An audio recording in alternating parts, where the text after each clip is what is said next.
This is GARIS, Masculist, MGTOW, Flyers. That is 2 3-page essays on the themes of masculism and MGTOW, written by and read aloud by Prof. Dr. Hugo de GARIS. The next, ad-libbing now, the next 13 or so flyers are very early flyers that I wrote more than 2 years ago, when I was just starting to get into learning about the ideas of the MGTOWs. So you may find the views expressed in these 13 flyers less influenced by MGTOW ideas and more masculist, because I've been a masculist since the 70s. I mean, I coined the term in the early 70s. This flyer is flyer number 198, entitled Fluffies, Feminists, MGTOWs and Masculists. Flyer itself. In fact, I think I sent this to Sandman, and he made a video about it. Fluffies, Feminists, MGTOWs and Masculists, by Prof. Dr. Hugo de GARIS. Email profhugodegaris@yahoo.com. Website profhugodegaris.wordpress.com. Abstract. MGTOWs, men going their own way, that is, men refusing to have relationships with women, are merely reacting to the status quo, rather than taking the more assertive approach of the masculists to change that status quo through political and ideological action. This essay shows what masculists can do to change society so that the MGTOW reaction is no longer necessary and the two sexes can get along better. If this is the first essay you have ever read on the topic of masculism, which is men's lib, then perhaps I should initially give a quick rundown on the main ideas of the masculists. Firstly, masculism is not male feminism. It's a social movement by men for men, doing for men what feminism does for women. That is, it aims to liberate men from customs in our cultures that oppress and enslave men. In essence, masculism is a rebellion by men against working for women. After men invented the contraceptive pill, household gadgets, and higher education, it became possible for women to control the number of kids they had and to go out to work, thus sharing equally with men the burden of earning the living for the family. When the Industrial Revolution came, families had to be mobile to seek employment. This led to the growth of the nuclear family. Better hygiene, particularly public sewers, allowed babies to survive, so families became bigger. The father then became the sole breadwinner, while the mother stayed at home to raise the many children. Once the pill arrived in the 1960s, women had been having only 1 or 2 children, so that Western populations are now falling. When women started moving into the workforce in huge numbers, they were confronted with traditional males who had trouble adapting to the historic tectonic shift in gender roles. The feminist movement grew up to push hard for women's rights, the right to abortion, to equal pay, to equal work opportunities, for daycare centres, to be treated as equals by men, etc. Women organised politically, creating such organisations as NOW, now National Organisation of Women in the US, and women's issues committees in national parliaments across the world. They were largely successful in achieving their goals. In the 1980s, men started waking up to the idea that now that women can work, they must work, otherwise they remain financial parasites on men. The masculist movement grew up, at least in Europe, to push women to become careerists equally with men, so that the burden of earning the living for the family could be shared out equally. Unfortunately, the masculist movement did not grow anywhere near as large as the feminist movement. This was due mostly to the fact that the major push of the masculists, namely to get fluffies into careers, was already being pushed by the feminists for feminist reasons. A fluffy is a masculist label for a traditional woman who expects to be able to parasite off the money of a man. It's based on the word fluff, that is, with connotations of being light, not serious, not adult, not mature, not responsible, not FIP, that's FIP, financially independent person. Due to the feminist pressure to get women into the workforce so that women could be financially independent, the wind was blown out of the sails of the masculists, so it never really grew into a major social force. But now something new is happening between the sexes that requires that the Masculist movement needs to be revived. Feminists have now largely taken over the legislation on gender issues to the detriment of men. The Masculist movement is needed to restore the balance so that both sexes are given a fair shake. I think that's an Aussie expression. Once feminists started becoming politicians, divorce court judges, etc., they brought in with them their feminist attitudes and their ignorance of masculist attitudes, since they were never educated in the latter. As a result of this, men are now being screwed badly to such a point that men in their millions are opting out of traditional marriages and refuse even to live together with women. Correspondingly, millions of women who have done well in their early careers are finding a desperate shortage of men who are willing to put up with the status quo. Millions of men are becoming MGTOWs, men going their own way, that is, without women, who refuse to love women and to give them children, thus making millions of women very unhappy. How did this situation come about? Once women became FIPs, a FIP is a masculist label for financially independent person, the type of woman masculists want women to be, they became much easier to divorce. If you look at photos of your great-grandparents, many of them look sad and bitter because they were stuck in marriages that had failed, but they did not attempt to get out of them as we do today. The divorce rate in many countries is now around half. 1 in 2 marriages end in divorce.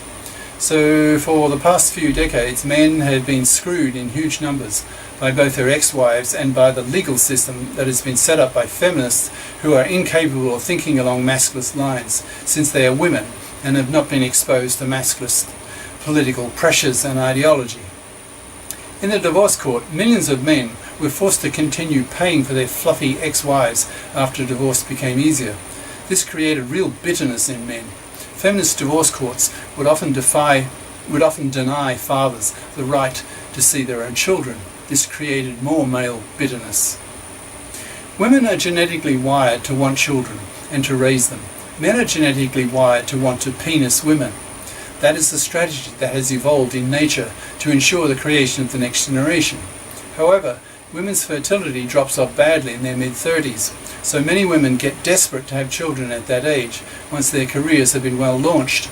But they run up against the serious lack of men who are prepared to marry and be fathers because of the very negative experiences they have had in the past with feminist-dominated divorce courts, alimony laws, men dumping feminists, societal put-downs of men, etc. MGTOWs take the attitude, I'm tired of being shafted, I'll go my own way from now on, screw women, or rather let some other sucker screw them and then be shafted. I'm done with women. Many of these MGTOWed women then get bitter at the lack of available men and take matters into their own hands. They have a child as a single mother, which they can do because they have a career and can afford to raise the child. But in practice, due to the mother's time commitment with her full-time job, she tends to have her child raised by a childminder who is often of a lower class in intelligence than herself. She then misses out on the full experience of motherhood because she's working so much.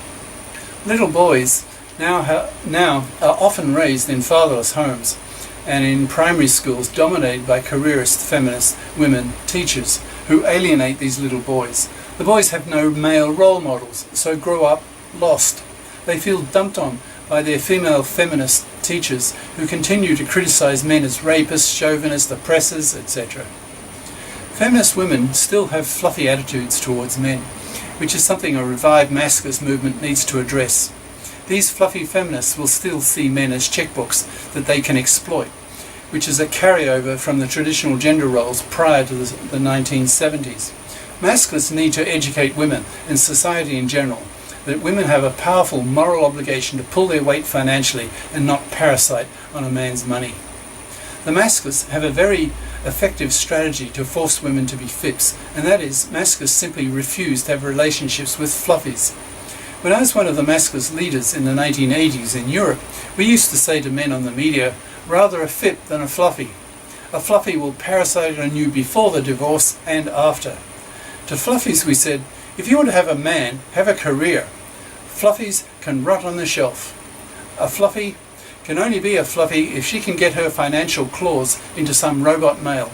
But as the supply of robot males dries up, as they become influenced by masculist ideas, Fluffies will be forced to convert themselves into Fips if they want to eat. A robot male is a masculist term for a traditional male who expects to be parasited upon by a Fluffy, but he does not see himself as enslaved, since he has been unconsciously brainwashed into that role, as is still the case today in Korea and Japan, whose gender roles are half a century behind the Western countries. No wonder Japanese men look so miserable in the train, commuting 3 hours a day to their 11-hour-a-day jobs, while their fluffy wives with teenage kids play tennis and cards with their fluffy friends. Masculists need to get active again and get on the media and change legislation to restore the imbalance that has grown up due to the virtual monopoly of feminists controlling gender issues in politics. At the grassroots level, this could take the form of the following little exchange. Imagine a group of women in a bar trying to pick up some good-looking men. The women go up to the men and say, "How about you men buy us ladies a drink?" Imagine their shock if the men are masculists and they hit back, "How about you ladies buy us a drink, you fluffy parasites?" Women need to be taught that men are not to be exploited financially, as was the custom with traditional gender roles. A woman who does not get off her ass and becomes career competent and simply expects some male to relieve her of that burden will simply remain manless and hence unloved and unsexed, since 99.5% of women are heterosexual. The masculists lash out at the many legal discriminations that still exist against men. The most blatant discrimination concerns the lack of a male equivalent to the MARA, maternity rejection right, commonly known as abortion right. If a woman gets pregnant and does not want to go through with the pregnancy, she can get an abortion. She has a legislated MARA, thanks to the feminist political pressure in the 70s. But women have no equivalent PARA, paternity rejection right. So if a couple gets pregnant and the man does not want to be a father, he should be given the equivalent right to reject fatherhood. He should be able to go to a JP, Justice of the Peace, and deposit a formal rejection of fatherhood form before the legal time limit, before an abortion becomes illegal because the pregnancy has continued too long. If the woman decides to continue with the pregnancy, then the child is her financial responsibility. In today's feminist-dominated gender legislation system, the man is still seen as the breadwinner, and feminist judges argue that, for the sake of the child, the father must pay. To fight this attitude, the masculists need to create a formidable political force to stop it and change the legislation. Women are to be powerfully persuaded they are to be Fips, who cannot rely on a man to pay for her children. Masculists say cynically that the life plan of a Fluffy is to seduce the richest and most handsome guy she can, fuck him long enough that he sticks around, and then stay at home to have her kids and have him pay for it all, both before and after the divorce. Masculists utterly reject this attitude and spit on such women, treating them as slavers, enslavers of men, manslavers. Masculists push women to be as career competent as men, so that when a woman does want to continue a pregnancy when the father rejects fatherhood, she can cope financially. A woman who is career incompetent and gets pregnant and then expects her boyfriend to pay for the child ruins that man's life. The feminist bias court system agrees with the woman and also ruins the man's life. This injustice has to stop. Hence the masculists need to have the legislation change. As males, with our much higher testosterone levels, we can get a lot angrier than a bunch of angry feminists. That collective masculist male anger needs to be directed at the feminist biased gender legal system to bring fairness to males. Laws need to be changed. Masculists are also angry at the lack of respect that feminists give men in general. Too many feminists feel that they have the right to dump on men, given that they are well informed of the way men abuse women, but are not well versed in the reverse case. Masculists need to stop such feminists in their tracks when they dump on men in public to mixed audiences. Masculist leaders who are brilliant and articulate should get on the media and give men the intellectual tools to counter these feminist dumpings on males. For example, imagine some feminist woman making some snide remark about men during a meeting, and unfortunately for her, the audience contains a highly articulate, brilliant-minded, masculist scientist who then cuts her to pieces with well-reasoned, scientifically based facts that no one can refute. He puts her in her place so that next time she'll think twice about making her feelings about men public, being confronted again by a superior male who crushes her ego. To be more specific, imagine the masculist scientist interjecting, "Hey lady, if you're going to dump on men in public to a mixed audience, I as a masculist will dump on you right back, you fat unfuckable," which is the direct translation of the French gros imbézable, a commonly used term in French culture. Men are the superior sex. We have a 4 IQ point greater average IQ score than women, says Prof. Rushton, Philippe Rushton. We have a 10% higher IQ variance than women. The male IQ bell curve is shorter and fatter than women's, which is thinner and taller. So at the extreme fringes, the left and the right, that is the morons and the genii, are males. So it's not surprising we males win 99% of the Science Nobel Prizes. We make up 95% of the CEOs of Fortune 500 companies, 95% of presidents and prime ministers of countries. Our testosterone levels are a lot higher than women's. So we're more aggressive, more dogged, more persistent, more ambitious. So we greatly outperform women in virtually all fields. So it's to be expected that in nearly all cultures, men are more respected than women. Hence boy babies are more valued than girl babies, who traditionally are often left out in the cold at birth to die. So if I were you, lady, I'd refrain from dumping on men in public, because there might be a brilliant, articulate masculist in the audience who fights back and hurts you personally by telling you in public that you're rather fat and ugly, about a 3 out of 10, and hence most men reject you. So you've learned to hate men and lock yourself into a vicious circle. The more you express your hatred of men publicly, the more men reject you, thus increasing your hatred of men, and you're too dumb to get out of it. Masculists need to organise politically. We need to remove the many illegal discriminations against men. There's quite a list of them. For example, many countries have a difference in retirement ages. Most countries do not put women into combat, arguing women's bodies are more valuable than men's bodies. Masculists need to botch that attitude, so blatantly unjust. There's a life expectancy difference between the sexes of about 6 years in many countries. Masculists need to fight the tobacco companies who have killed men in the hundreds of millions by targeting them in their ads. Tobacco killed about 100 million people in the 20th century. If men did not smoke, the life expectancy difference would be a lot less. If both sexes were in wars, then the differences would be lower again. Women need to do half of the dangerous jobs as well, so that they too fall off buildings. On the psychological side, masculists need to lash out at female sexual cowardice. Even most feminists are afraid to take sexual initiatives, so it's not surprising that feminists talk about a rape culture and claim that all men are rapists, which is about as stupid as masculists claiming that all women are parasites on men. With women taking half of the sexual initiatives, there will be as much talk of sexual harassment of men by women as vice versa, so that women will learn to feel how sexual rejection hurts. Imagine some women going up to an attractive, intelligent man, propositioning him, and getting the reply, "No thanks, you're too fat, too ugly, too dumb, too low class, try some man of your own level." Men go through this kind of rejection all the time, because women are such sexual cowards, which makes masculists not respect most women on the sexual front, even most feminists. Masculists understand the reaction of the MGTOWs, but do not agree with the latter's politics. MGTOWs simply react to the status quo, rather than fighting to change it the way the masculists do.